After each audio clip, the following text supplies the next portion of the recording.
Boy, that thing, that's going to be a wicked saw when I port that thing, because it works pretty good considering it won't idle. It's not really tuned right. I never put a carb kit in. The carb kit seemed okay. I did clean it, you know, but it's... Oh, and it's got a bigger sprocket than stock.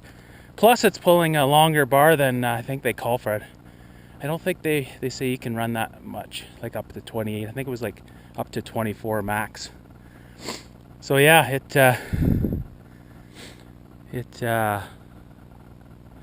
cuts pretty good considering. I'm gonna get a smaller sprocket on it, but I'm thinking that after it's ported, it will pull that sprocket no problem. But yeah, that's a fun little saw. I've never really used a big long bar much. This is kind of new to me. I use those little McCulloughs, those little small saws, and you know, longest bar I usually use is 20 inch. But anyhow, yeah, this wood is nice stuff.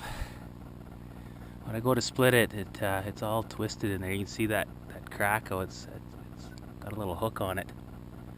It's definitely good and dead. Okay, well, we better keep at it here. That's it. I'm still, oops, hold on a sec here. There you go. I'm still deaf in one ear. I did wear the earplugs today.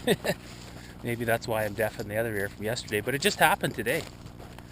So, yeah, I'll just show you before I go. Well, this one's hanging by a thread, and it doesn't want to come over. This wood is so hard and old, like, and twisted. It's just like I'm too low on my undercut, or my back cut, or whatever you call that. But I bought this thing, Fisker's steel wedge, and it's got a real wedge to her. So I just have my hatchet. I need a bigger hammer, but we'll put this in and see what happens. Oh, there we go. Because I had to dig those out. We'll see how she goes. Well, she's down. The battery keeps dying, but yeah, that was a bad cut. You win some, you lose some, but she's down. It's crazy. It was just being held on by a little bit. It wouldn't let go, but it's damn hardwood.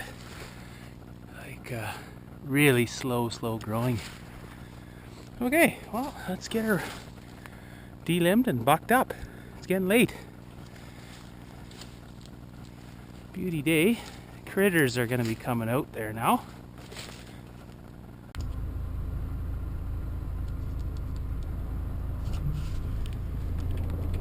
Well, another late one.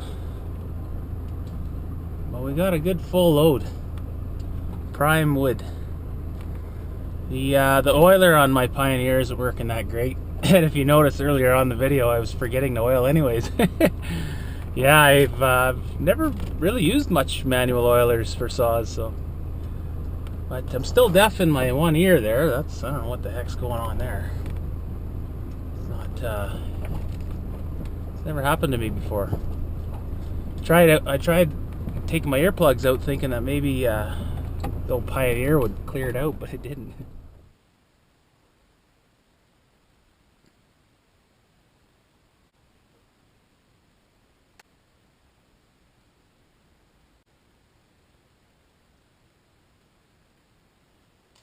We'll skim those branches and bring it right down there in the center.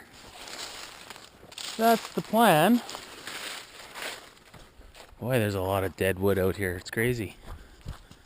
It's everywhere. It's just dead calm right now. No wind whatsoever. I won't say it's rare, but it's not common around here, especially where I am. I'm way up in the hills here.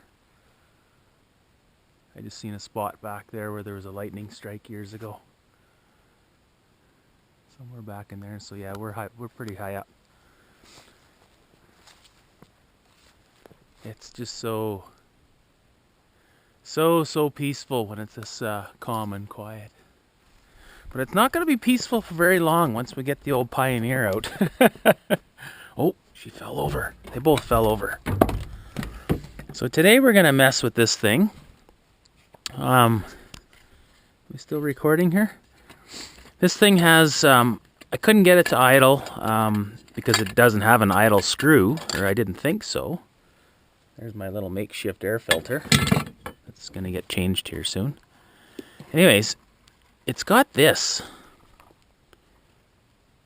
Inject-Aire, I think they call it. I think that's what that is. So I've got it turned out 2 turns. We're just going to see how it works. If I can get this thing to idle. Other than that, it runs great. I just got to get it to idle. I didn't realize that they had some kind of a unique system here. So yeah, we'll let that out, and that bleeds air in over in here somewhere. Okay, we'll try it. And so it begins. Oh man, I get cold hands so fast. Always did, always will. But I got my trusty old V10 here to warm me up. Yeah, it's actually pretty hot. Yeah, I'll warm everything up and I'll go buck that tree down. It's only -2. It's not like my hands are frozen. They're just starting to slow down on me there. I can still snap my fingers, so we're okay. Wow, that's the GoPro's nice and warm now. It's warming up my hands. It's pretty cold. I had to put my toque on. Well, I just took a little bit of gas and put it down the carb.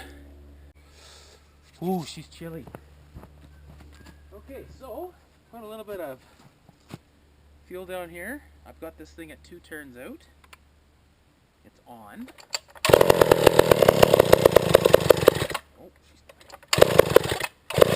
Oh, and I did actually move out the low end screw as well, the low jet.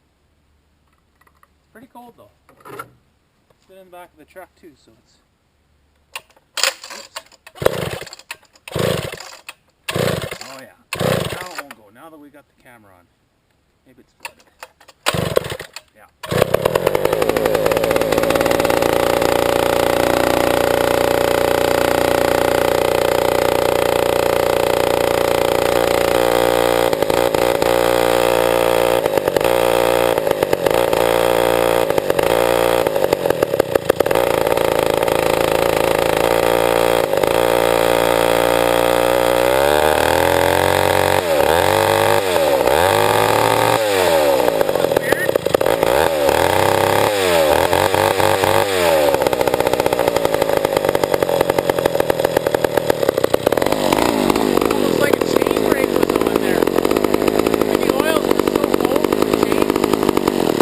Down there.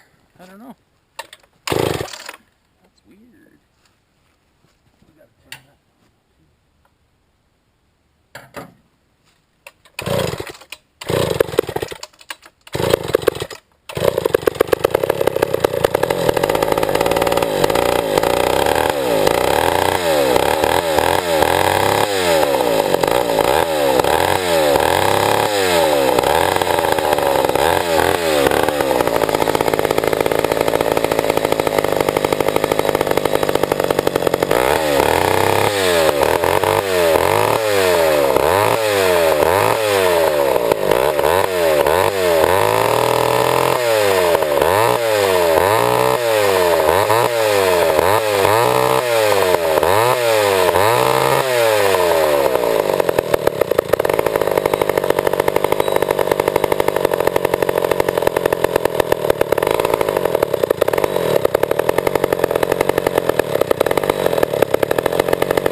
that's what that thing's for or not.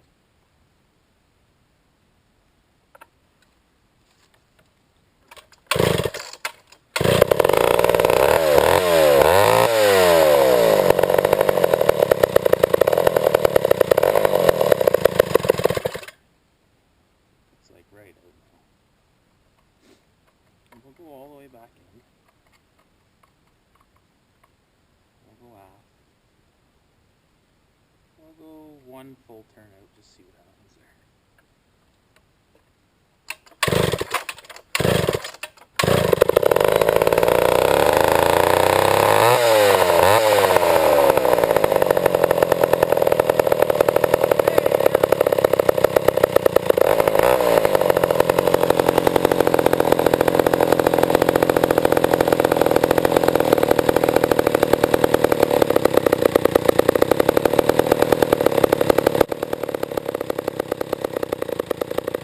It's a coarse thread screw, so I think just a tiny little movement of it makes a big adjustment. But it was still really hard to get it idle.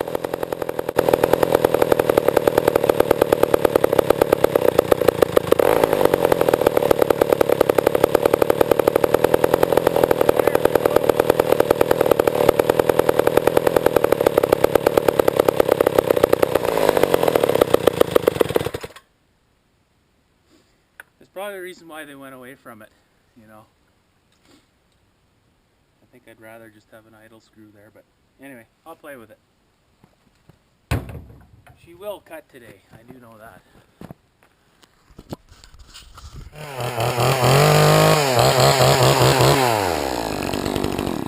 I'll buck it down with this, the old Radley here, until we get that thing running right. It's kind of dangerous falling on a tree when they don't idle and stuff. So. Okay.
Just like that, folks.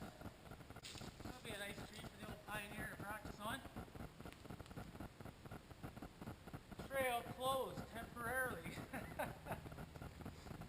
Well, my hinge was a little high on that one, but it still came down. Well, I got it to idle, not 100%, but I mean it's a 1966, right? So the crank seals aren't new. I didn't put a new carb kit in it, although the diaphragm seemed fine, but I did clean it. So I mean, you know, it is what it is there, but it'll eventually get a new carb and stuff. I just want to see what it's like, cut with it a bit before I port this thing and play with it. So I'll have the tack on it. We'll see what it revs at, and it's got a larger than stock sprocket to start with. Plus, it's running a 28-inch bar, and they only call for a 24-inch bar, I believe, on this saw. So I mean, it's won't be 100% accurate. Maybe I'll get another sprocket on it before I actually touch it, just to see what it's like with the smaller sprocket. I mean, it pulls the chain, but these things had a huge stroke, like for the size of the saw. Like 38 mil stroke's pretty big for a 65cc saw by today's standards. Today they'd be around like 32 millimeter stroke. So lots of leverage on the crank on these. So okay, let's see if the old girl wants to go here. This recoil's a bit buggered up too.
somebody got a moose and dumped it off here, so